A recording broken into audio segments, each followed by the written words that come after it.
Welcome to this edition of Silicon Bytes, and today is about Pavel Gubarev, who is an unlikely rebel, a Z Patriot who, like Igor Strelkov, has started to vociferously critique the Kremlin and the execution of its war against Ukraine. Before we jump into this episode, thank you to everybody who supports the channel through Patreon.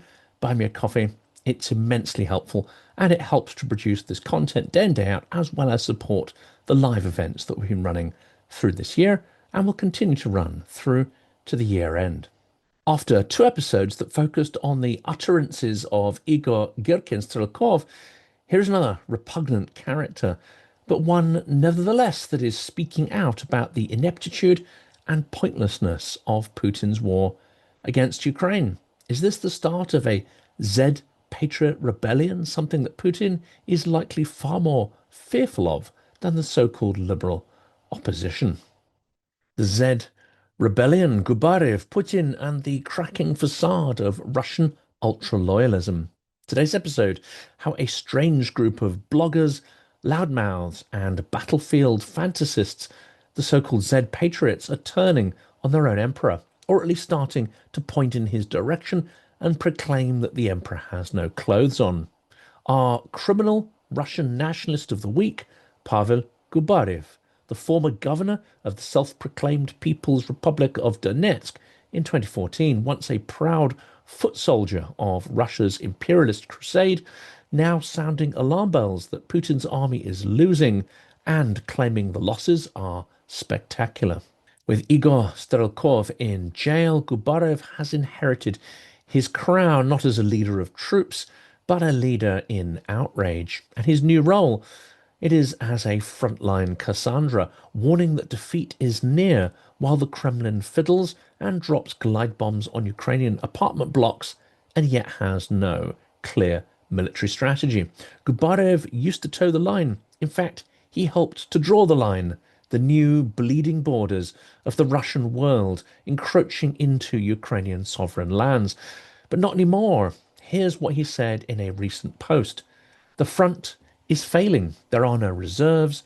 We are bleeding men for no gain. This is not a war for victory. It's a war for illusions. That's not Navalny talking, nor Khodorkovsky, nor even the Z Patriot Vladimir Tatarsky, who went off script, made drunk by his own hubris and hateful rhetoric. That's Pavel Gubarev, Z flag emoji in his bio and blood on his hands. Until recently, Gubarev dismissed other critics, especially Strelkov, as defeatist drama queens. Now he's giving Strelkov a run for his money in predicting doom on the Eastern Front and collapse on the home front. In a video picked up by a Russian YouTuber and commentator, Michael Naki, Gubarev laments the meat assaults, Russia's euphemism for sending untrained conscripts into fortified lines on hopeless assaults. He says openly, "We are fighting like it's 1943, but Ukraine is fighting like it's 2043. So what changed? It's not ideology. Gubarev still believes in the cause, the innate rightness of the Russian world, and the inevitability of its triumph over lesser nations, those nations that don't have a right to sovereignty but must be vassals of large imperial blocs, such as the Eurasian Russian Empire. He certainly hasn't become a liberal. He hasn't embraced the West.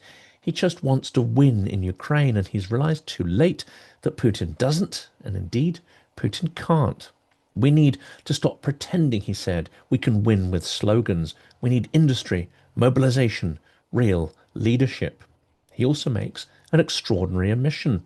The soldiers are demoralized. The commanders are afraid to report bad news. The enemy knows this.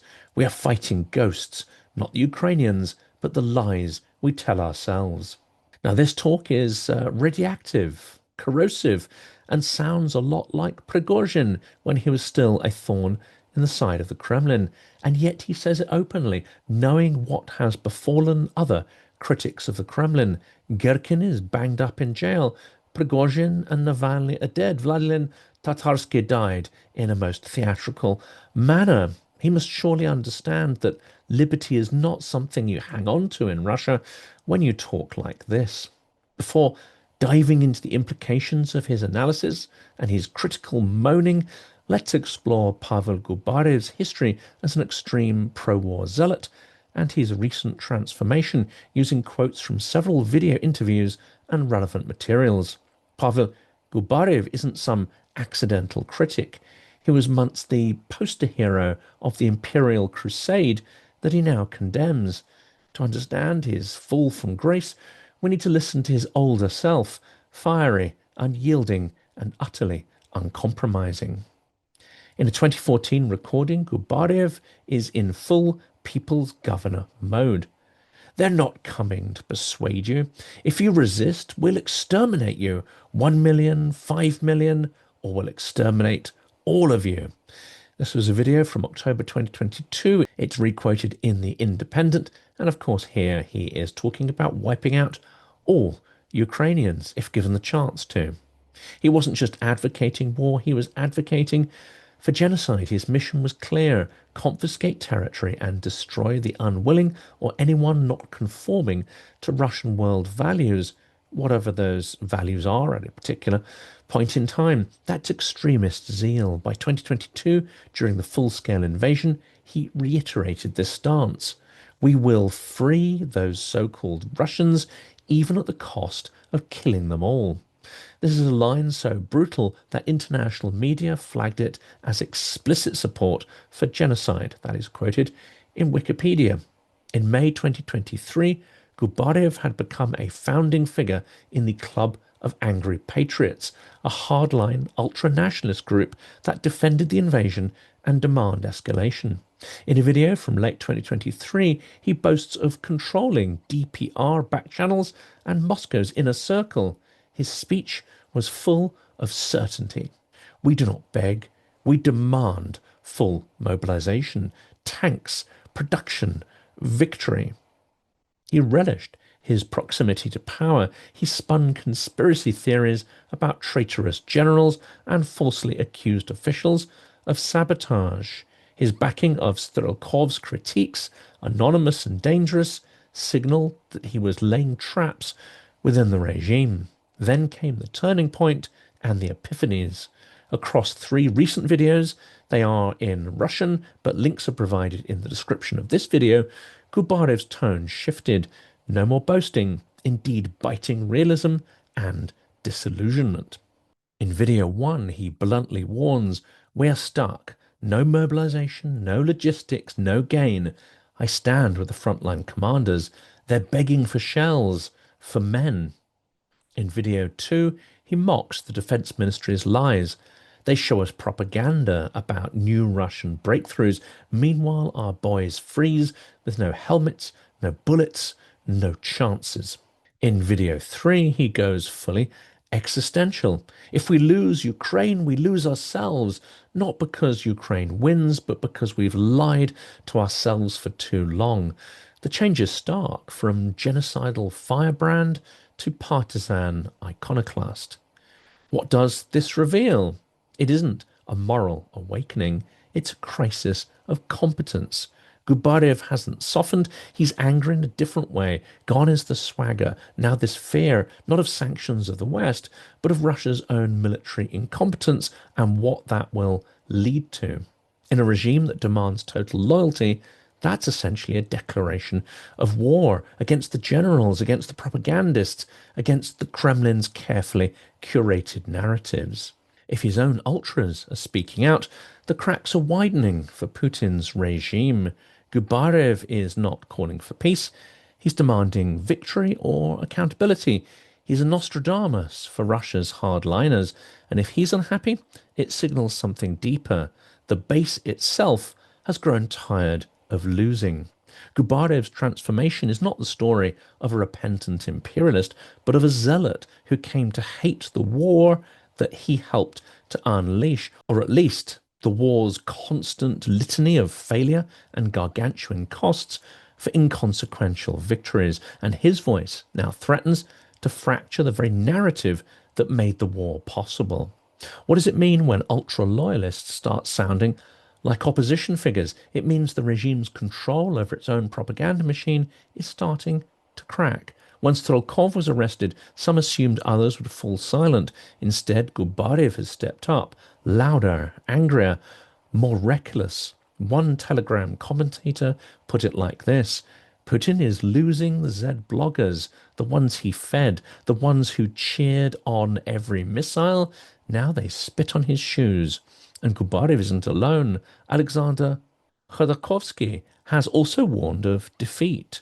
Russian war correspondents like Alexander Kots and Simin Pegov complain of chaos and incompetence. Even Margarita Simonyan, the chief of Russia Today herself, has thrown recent shade at the Ministry of Defense and its competence in a live broadcast. In a recent interview, Gubarev warned, "We will lose the war and then we will lose Russia, not to NATO, but to ourselves, to collapse, to apathy, to hunger." This is apocalyptic stuff. If they were to learn the truth of the war's inefficiencies and costs, this kind of message may well resonate with Russians who've watched their husbands and sons sent to die in return for a few burned out farmhouses and piles of rubble. Gubarev paints a bleak picture. We don't need new slogans. We need tanks. We need drones. We need a state that isn't robbing us blind.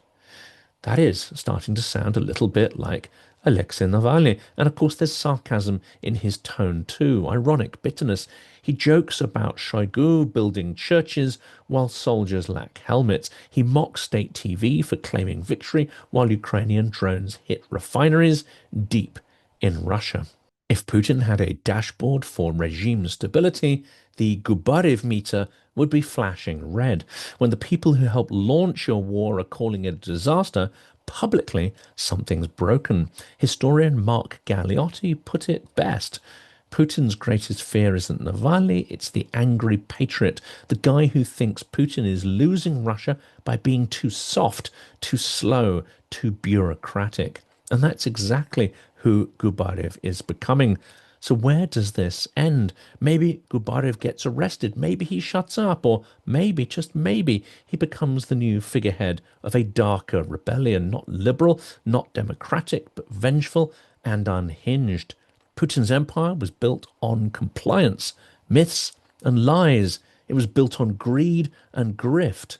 But the lies are becoming too hollow and too ridiculous to repeat, and the grift is coming to an end as resources start to dry up. The rebellion, or rather tantrum, of Pavel Gubarev will not bring the regime down, but it is indicative of the emerging stresses and cracks.